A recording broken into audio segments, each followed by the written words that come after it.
A queda de Lúcifer, o anjo de luz, ecoa pela eternidade. Uma história de orgulho e rebelião selada com a derrota. Mas e se a história contada fosse apenas o capítulo final?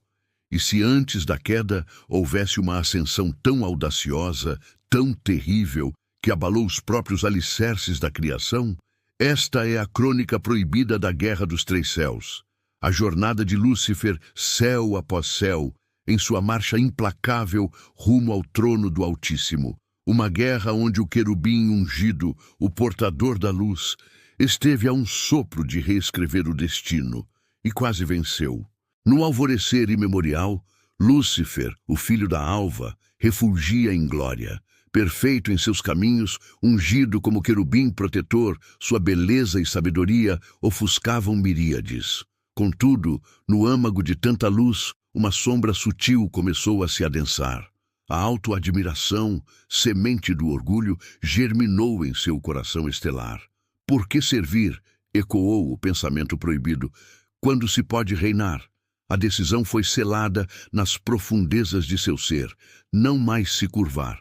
Buscaria sua própria glória, um trono acima das estrelas de Deus. Seu plano, uma obra de engenharia cósmica e ambição desmedida, ascender através das realidades celestiais, os três céus, e subjugar cada domínio até o ápice. Os três céus desdobravam-se em esplendor e mistério. O primeiro céu, o firmamento visível, adornado de estrelas e fenômenos, domínio dos anjos mensageiros, a fronteira com as esferas inferiores. Acima dele, o segundo céu, morada das hostes celestiais, dos principados e potestades, um reino de ordem e poder angélico, onde as leis cósmicas eram entoadas em harmonia. E no zênite da criação, o terceiro céu, o paraíso supremo, a habitação da glória incriada, o santo dos santos onde reside o trono inefável de Deus. Lúcifer iniciou sua campanha não com o estrondo da guerra, mas com o sussurro da sedução. No primeiro céu, sua voz, outrora harpa celestial, tornou-se o instrumento da discórdia, tecendo promessas de liberdade e poder aos seus irmãos angélicos. Legiões foram corrompidas por sua luz distorcida. Então, contra os guardiões hesitantes do primeiro céu, a primeira demonstração de força, uma batalha breve, mais de astúcia que de fúria, e o primeiro céu tremeu, reconhecendo um novo, sombrio Senhor. Com o primeiro céu sob seu jugo, Lúcifer, agora um estandarte de rebelião, voltou seus olhos flamejantes para o segundo céu. Este era um reino de estruturas divinas, defendido por hierarquias de poder formidável, arcanjos de semblante severo e potestades cujos cânticos mantinham as galáxias em seu curso. Aqui, a resistência foi feroz. Batalhas de luz e trevas rasgaram os tecidos dimensionais.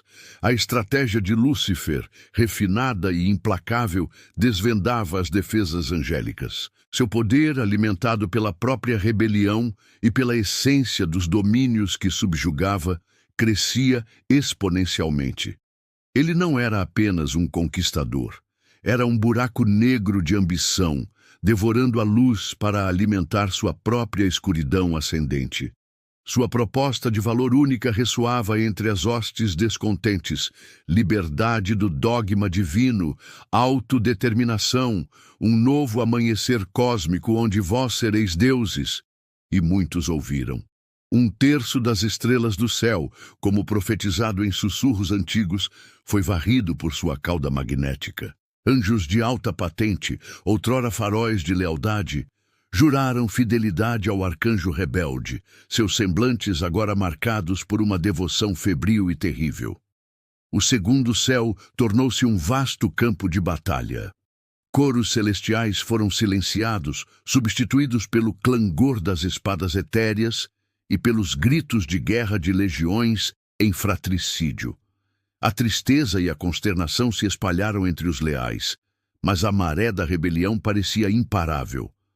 Lúcifer, à frente de seu exército colossal, um imperador sombrio, coroado de orgulho, marchava inexoravelmente para cima. Eis que Lúcifer e suas hostes vitoriosas chegaram aos confins do segundo céu, diante do limiar sagrado, o grande portal para o terceiro céu. Este não era um portão de matéria, mas uma convergência de luz e poder puros, guardado pelos serafins de 6 asas e pelos querubins de fogo, cujos olhos contemplavam diretamente a glória divina. A audácia do ato paralisou momentaneamente até mesmo os anjos rebeldes. Invadir o terceiro céu? Desafiar a presença no Santo dos Santos? Era uma blasfêmia tornada realidade. A luz do paraíso supremo pulsava do outro lado, uma pureza e um poder que queimavam a própria essência da rebelião. Então, Lúcifer ergueu-se em sua glória terrível. Sua voz trovejou pelos exércitos reunidos, legiões da liberdade. Contemplai o umbral de nosso destino. Ali reside o poder que nos foi negado, o trono que por direito será nosso. Nenhum poder na criação pode deter nossa ascensão. Neste dia, quebraremos as correntes do destino. O universo conhecerá um novo Deus, e seu nome será Lúcifer. Um rugido de aclamação profana subiu de milhões de gargantas. A batalha para romper as defesas do portal foi cataclísmica.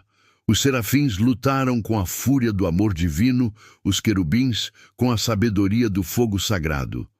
Mas a força combinada do orgulho de Lúcifer e da fúria de seu exército era uma maré negra irrefreável. Os selos cósmicos foram quebrados. O portal para o terceiro céu, o coração da criação, estilhaçou-se em uma explosão de luz e dor. O caminho para o trono estava aberto. Lúcifer, seguido por sua vanguarda de anjos caídos mais poderosos, adentrou o terceiro céu. A beleza indescritível do lugar, uma sinfonia de luz, cor e som que nenhuma mente mortal poderia conceber, agora era profanada pela mancha da guerra. Os habitantes do paraíso, anjos de pura inocência e poder, recuaram em horror, mas então se ergueram em uma resistência desesperada, sua santidade uma arma contra a profanação. A batalha final atingiu seu clímax aterrador. Miguel, o grande príncipe, arcanjo da justiça divina, surgiu como uma tempestade de fogo sagrado, sua espada um cometa de vingança. "Quem como Deus?", bradou ele, e seu grito ecoou pelos pilares da eternidade. Lúcifer, a antítese sombria, respondeu com poder igual, mas alimentado pela negação. A luta entre os dois titãs abalou as fundações do paraíso. Estrelas se desprenderam de suas órbitas. Realidades tremeram. E então, em um ato de astúcia e poder insondáveis, Lúcifer conseguiu uma vantagem. Miguel foi momentaneamente afastado, ferido ou contido por uma força que desafiava a própria lógica da criação. Sozinho, triunfante, Lúcifer avançou. Diante dele, envolto em uma luz inacessível, pulsando com o poder que criou os multiversos, estava o trono de Deus. Não um assento vazio, mas a própria presença divina manifesta, o epicentro de toda a existência. E veio o momento, o instante suspenso na eternidade. Lúcifer, o portador da luz, agora o príncipe das trevas, ergueu sua mão, ou talvez desferiu um golpe de pura vontade, ou pronunciou uma palavra de desconstrução que visava o próprio coração da realidade. O universo prendeu a respiração. A escuridão pareceu avançar, prestes a engolir a luz primordial. Por um átimo de segundo, a balança cósmica pendeu perigosamente. A vitória de Lúcifer parecia não apenas possível, mas inevitável. Ele quase venceu. Quase! Mas a realidade suprema não é subjugada. Não houve um contra-ataque como os anjos conheciam, nem uma batalha de espadas ou energias. Do epicentro do trono, da luz inacessível, emanou não uma força, mas um ser, uma palavra, um olhar, uma verdade tão absoluta, tão pura, que a própria essência de Lúcifer, construída sobre a mentira do orgulho e o vácuo da separação, não pôde suportá-la. Seu poder usurpado desfez-se como fumaça. Sua forma gloriosa, mantida pela rebelião, corrompeu-se instantaneamente, a beleza distorcida revelando a fealdade da traição. A luz que ele roubara o consumiu por dentro, expondo o nada que havia se tornado. Ele não foi derrotado por uma força maior. Ele se desintegrou diante da presença daquilo que ele tentou negar e suplantar. Então, a queda, não uma expulsão por anjos vitoriosos, mas uma inevitabilidade gravitacional. A própria criação o repeliu. Arremessado do terceiro céu, ele despencou como um raio negro, atravessando em desgraça os céus que ousara conquistar. Seu grito de agonia e fúria impotente foi o primeiro lamento da eternidade perdida. O exército rebelde, testemunhando a queda de seu líder e a manifestação do poder supremo, quebrou-se em terror e desespero. Foram perseguidos e expulsos, lançados nas trevas exteriores que eles mesmos haviam ajudado a criar. A ordem foi restaurada nos céus.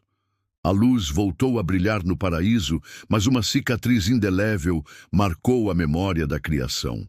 O primeiro e o segundo céus, outrora domínios de pura harmonia, agora carregavam as marcas da guerra, e a semente do mal, uma vez plantada, encontraria solo fértil nos reinos inferiores. A Guerra dos Três Céus terminou, mas seu eco ressoa como um aviso solene da liberdade de escolha e suas consequências incomensuráveis, da natureza insidiosa do orgulho que pode corromper até mesmo o mais luminoso dos seres, e da soberania inabalável daquele que é, que foi e que há de ser. Lúcifer, o filho da alva, quase venceu, e essa terrível quase vitória permanece como uma sombra na história do cosmos, um testemunho da mais audaciosa rebelião jamais concebida e da mais profunda queda jamais testemunhada. Os ecos desta guerra dos três céus ressoam ainda hoje nas entranhas do tempo e no coração da humanidade. Meditai sobre esta crônica e sobre as escolhas que definem os destinos. Para desvendar mais segredos dos anais celestiais e das batalhas que moldaram a eternidade, permanecei atentos, pois a verdade tem muitas eras a serem reveladas.